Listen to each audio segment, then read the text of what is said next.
The explorers of the past discovered new lands and founded colonies, many of which still exist today. Elon Musk has the same spirit of exploration, but his target is literally out of this world. He wants to form a settlement on an entirely different planet, Mars. One problem he has is that going to Mars will take you 5 months at the shortest, which to Musk is just too long. However, he has found an ingenious way to cut the trip to just 100 days or even less. What is this method and how does it work? Join us as we dive into SpaceX's nuclear Starship that is finally happening. If you are planning a trip to Mars, you had better start with how you will cover the vast space between Earth and the Red Planet. Even if you choose the best time to take off, which comes around once in a while when the two planets align the most, you will spend the next 5 months in transit as you cover millions of miles. Space is massive, and anywhere you are going is far. 3, 2, 1. Humanity has been making do with large fuel-burning rockets when we head for space, but it is limited where we can go because we have to take into consideration the amount of energy required for the trips and the time it will take. SpaceX is working on the Starship to take people to Mars, but while the current Starship can carry lots of cargo, it will not cut down the travel time significantly. As Musk is aware, you don't want to spend 5 months between Earth and Mars. This is because there are so many risks with that. Astronauts on a trip to Mars would be exposed to very high levels of radiation, which can cause serious long-term health problems such as cancer and sterility. As explorers going to populate a new territory, Musk wants them to arrive as healthy and fertile as possible. Radiation shielding can help, but it's extremely heavy, and the longer the mission, the more shielding is needed. A better way to reduce radiation exposure is to simply get where you are going quicker. Also, the more time you spend in transit, the higher the chance of something going wrong. You could run out of fuel, for example, or a component breaks down. You also want to think of the problems with confining 100 people to a space as small as the interior of a spacecraft. Emotions might flare and cause conflicts, jeopardizing the mission. And deep space is the last place you want something to go wrong because you are entirely on your own. So Elon Musk basically needs to find the shortest way to move people to Mars. Even when the Starship is not transporting humans to Mars, it makes sense for space trips to be shorter. For example, during space exploration for science, it is important to get data from unmanned missions as soon as possible. Consider that it took Voyager 2 12 years just to reach Neptune, where it snapped some incredible photos as it flew by. If Voyager 2 had a faster propulsion system, astronomers could have had those photos and the information they contained years earlier, moving our knowledge of the universe forward faster.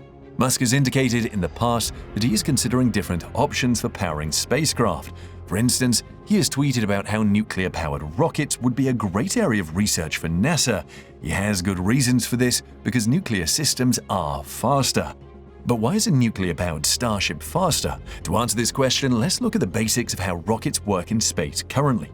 Once you manage to escape the Earth's gravitational pull, you have 3 things to worry about. Number 1 is thrust, which is how fast a system can accelerate a ship. Number 2 is mass efficiency, which is how much thrust a system can produce for a given amount of fuel. And lastly, energy density is how much energy a given amount of fuel can produce. The most common propulsion systems in use are chemical propulsion, regular fuel-burning rockets, and solar-powered electric propulsion systems. While chemical propulsion systems provide a lot of thrust, chemical rockets aren't particularly efficient. This is because rocket fuel isn't that energy dense. For instance, the Saturn V rocket that took astronauts to the moon produced 35 million newtons of force at liftoff and carried 950,000 gallons of fuel. While most of the fuel was used in getting the rocket into orbit, the limitation is that it takes a lot of heavy fuel to get anywhere. The other option uses solar panels to generate thrust using electricity. The most common way to do this is to use an electric field to accelerate ions, such as in the Hall thruster. These devices are commonly used to power satellites and can have more than 5 times higher mass efficiency than chemical systems, but they produce much less thrust, like about 3 newtons, or only enough to accelerate a car from 0 to 60 miles per hour in about 2.5 hours. You don't want to head for Mars in such a slow spacecraft. That is even before you think of the number of solar panels required to power the Starship, which will be simply ridiculous. Besides, the energy source, that is the sun, might be infinite but becomes less useful the farther away from the sun the Starship gets. However, a nuclear-powered Starship is more promising because nuclear energy systems offer incredible energy density.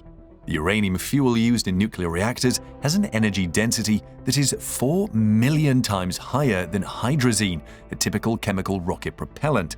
The current Starship does not use hydrazine, but the fuel still isn't anywhere near as efficient as uranium fuel. And think of it this way, it is much easier to get a small amount of uranium to space than hundreds of thousands of gallons of fuel.